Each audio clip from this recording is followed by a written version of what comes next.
कुछ लक्ष्य इतने महान होते हैं कि उन्हें पाने में असफल होना भी गौरवपूर्ण है। ये कथन था कैप्टन मनोज कुमार पांडे का, जिन्होंने कारगिल युद्ध में अपने अद्भुत साहस और बलिदान से अमरता प्राप्त कर ली। उनकी कहानी सिर्फ एक सैनिक की नहीं, बल्कि एक ऐसे योद्धा की है जिसने देश के लिए अपना सब कुछ न्यौछावर कर दिया। 25 जून 1975 को उत्तर प्रदेश के सीतापुर जिले के रूडा गांव में जन्मे मनोज कुमार पांडे बचपन से ही जुझारू और निर्भीक स्वभाव के थे। उनके पिता श्री गोपीचंद पांडे एक छोटे बिजनेसमैन और माता मोहिनी देवी एक साधारण गृहिणी थी। मनोज अपने परिवार में सबसे बड़े थे और हमेशा कुछ बड़ा करने की चाह रखते थे। उन्होंने अपनी प्रारंभिक शिक्षा उत्तर प्रदेश सैनिक स्कूल लखनऊ और Rani Lakshmibai memorial senior secondary school से प्राप्त की। बचपन से ही उन्हें खेलों का शौक था, विशेष रूप से बॉक्सिंग और बॉडी बिल्डिंग में।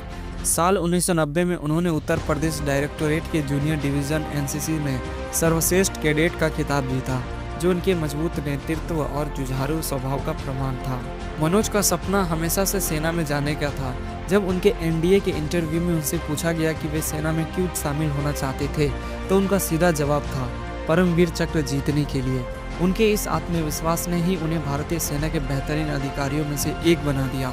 एनडीए से स्नातक करने के बाद 7 जून 1997 को उन्हें भारतीय सेना में लेफ्टिनेंट के रूप में कमीशन मिला और उन्हें 111 गोरखा राइफल्स में तैनात किया गया। 1999 में जब कारगिल युद्ध शुरू हुआ तो कैप्टन मनोज कुमार पांडे को बटालिक सेक्टर में तैनात किया गया, जहां उन्हें दुश्मन से रणनीतिक रूप से महत्वपूर्ण चोटियों को वापस छीनने की जिम्मेदारी दी गई। 2-3 जुलाई 1999 की रात को उनकी टुकड़ी को खालूबार की ऊंचाइयों पर कब्जा करने का आदेश मिला। ये एक खतरनाक मिशन था क्योंकि ऊंचाई पर बैठे दुश्मनों के पास फायरिंग का बेहतरीन नियंत्रण था, लेकिन मनोज निडर थे। उन्होंने अपनी टुकड़ी को आगे बढ़ाया और खुद मोर्चे पर जाकर दुश्मनों के 4 बंकरों को तबाह कर दिया। लड़ाई के दौरान वे कई बार घायल हुए, लेकिन फिर भी नहीं रुके। जैसे ही उन्होंने अंतिम बंकर पर हमला किया, एक गोली उनके माथे पर लगी और वे वीर गति को प्राप्त हुए। उनकी अंतिम आवाज़ थी, ना छोड़नू, यानी दुश्मन को नहीं छोड़ना। कैप्टन मनोज कुमार पांडे के अदम्य साहस और बलिदान को भारत ने सलाम किया। 15 अगस्त 1999 को उन्हें मरणोपरांत परमवीर चक्र से सम्मानित किया गया। ये वीरता पुरस्कार उनके पिता श्री गोपीचंद पांडे ने 26 जनवरी 2000 को राष्ट्रपति से प्राप्त किया। उनकी स्मृति में लखनऊ के सैनिक स्कूल का नाम बदलकर कैप्टन मनोज कुमार पांडे यूपी सैनिक स्कूल रखा गया। राष्ट्रीय रक्षा अकादमी एनडीए में विज्ञान ब्लॉक को मनोज पांडे ब्लॉक नाम दिया गया।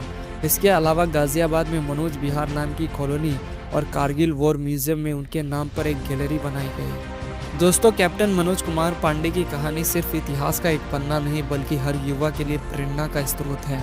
उनकी जीवनी आज भी उन लोगों के लिए मार्गदर्शक है जो देश के लिए कुछ करने का जज्बा रखते हैं।